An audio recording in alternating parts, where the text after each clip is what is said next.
एक आजिज़ाना दरख्वास्त है, मेरे चैनल को सब्सक्राइब कीजिए, शुक्रिया। बिस्मिल्लाहिर्रहमानिर्रहीम। अस्सलाम वालेकुम दोस्तों, उम्मीद है कि ईमान व सेहत की बेहतरीन हालत में होंगे।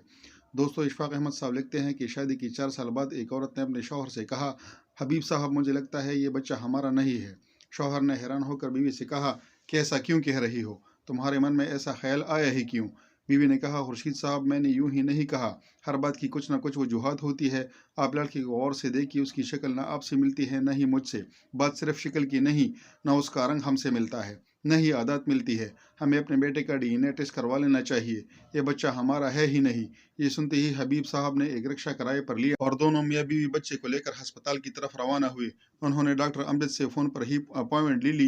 रास्ते में हबीब साहब ने अपनी बीवी से कहा, सुगरा मैं तुझे एक बात बताना चाहता हूँ जो मुझे अब अचानक याद आई है। बीवी ने शौहर से पूछा कि कौन सी बात है? हबीब साहब कहने लगे, यकीन मानो मेरा कोई कसूर नहीं है, मैंने तो सिर्फ तुम्हारी बात पर अमल ही किया था। बीवी ने कहा, क्यों दिमाग की बत्ती जला रहे हैं? खुलकर बताइए आखिर बात क्या है? शौहर ने कहा, सोरा याद करो जब हमारा मुन्ना पैदा हुआ था, आज से ठीक 4 साल पहले जब हमारा मुन्ना अस्पताल में पैदा हुआ था, तुमने उस खुशी के मौका पर बूढ़ी नर्स को 10,000 रुपये दे दिए थे। बीवी ने कहा, हाँ मुझे अच्छी तरह याद है। पहले बच्ची की पैदाश आखिर कौन सी माँ भूल सकती है? हबीब साहब ने कहा, पैदाश के कुछ देर बाद हमारे मुन्ने ने पैम्पर ख़राब कर दिया था। आपने कहा प्लीज़ बच्चे को चेंज कर दीजिए। मैंने हैरान कुन नज़रों से आपकी तरफ देखा तो तुमने कहा, हबीब साहब आप हमारे प्यार की खातिर इतना भी नहीं कर सकते। ये सुनते ही मैंने बच्चे को उठाया और जल्दी जल्दी दूसरे वार्ड में ले लिया। अपने गंदे बच्चे को वहाँ वार्ड में सुलाकर साफ सुथरे बच्चे को तुम्हारे साथ सुला दिया। बीवी ने जब ये सुना तो हक्की बक्की रह गई। अस्पताल में गए तो डॉक्टर ने भी उसकी इस बात की तस्दीक कर दी कि ये बच्चा तुम्हारा नहीं है। सोहरा ने डॉक्टर से कहा कि मेरे शौहर की बेवकूफ़ी की वजह से मेरा लाल मुझसे बिछड़ गया। क्या ऐसा मुमकिन है कि वो मुझे वापस मिल सके? डॉक्टर ने कहा, वार्ड में 120 बच्चे मौजूद थे। 4 साल का अरसा बीत चुका है। अब इस बात का अंदाज़ा लगाना बहुत मुश्किल है कि आपका बच्चा किसके पास है। दोनों मियाँ बीवी घर वापस आ गए। दूसरे दिन हबीब साहब जुम्मा की नमाज के लिए मस्जिद तशरीफ़ ले गए तो इमाम साहब खुतबे में फरमा रहे थे, जो भी इस दुनिया में आया है अपने हिस्से का रिज़्क लेकर आया है। अगर आप ये समझते हैं कि आप से ही घर का निज़ाम चल रहा है तो ये आपकी गलतफहमी है। आपके होने या न होने से कोई फ़र्क नहीं पड़ता।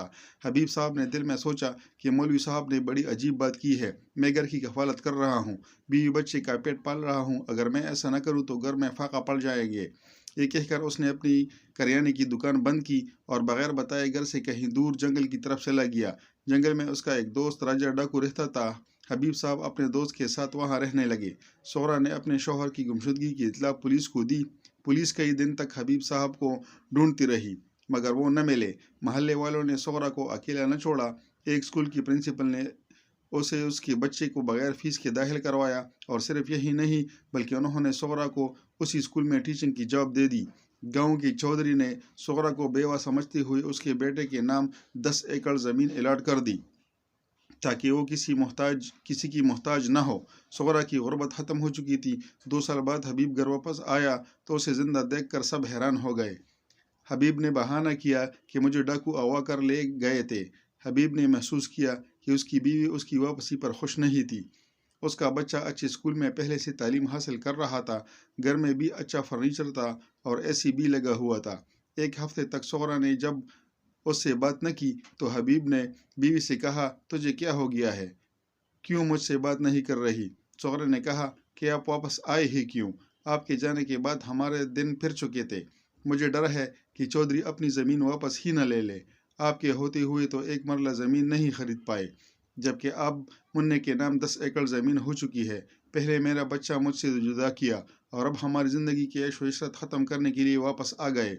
हबीब ने जब बीवी के मुंह से अल्फाज सुने तो दिल में कहा, इमाम साहब ने ठीक ही कहा था कि हमारे होने या न होने से कोई फ़र्क नहीं पड़ता। मुझे इस बात पर गुरूर था कि मेरी वजह से घर का निज़ाम चल रहा है, जबकि घर वाले मेरे वापस आने पर ही खुश नहीं है। इशफाक अहमद साहब फरमाते हैं कि बेशक अल्लाह ताला ने हर फर्द के हिस्से में रिज़्क लिख रखा है, वो अपने हिस्से का रिज़्क पाकर ही रहेगा, चाहे कुछ भी हो जाए।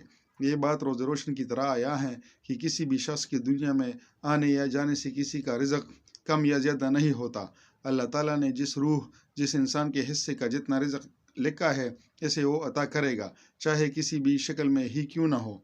जब हम लोग कहते हैं कि फ़लाँ के बच्चे यतीम हो गए, उसका तो कोई संभालने वाला भी नहीं है, हम ये भूल जाते हैं कि जिसने ان بچوں کو یتیم کیا ہے وہ سارے جہاں کو پالنے والا ہے۔ اس نے ان کے لیے بھی کوئی نہ کوئی سبب پہلے سے پیدا کیا ہے، بعد میں ان کو یتیم کیا، اور اس میں ان کی بہتری ہی ہوگی۔ جس دن کسی انسان کا دل اللہ کی کیے ہوئے ہر کام پر مطمئن ہو جائے، سمجھیے کہ وہ دونوں جہانوں میں فلاح پا گیا۔ اللہ سے دعا ہے کہ ہمیں یقین کامل کی رحمت سے نواز دے، آمین۔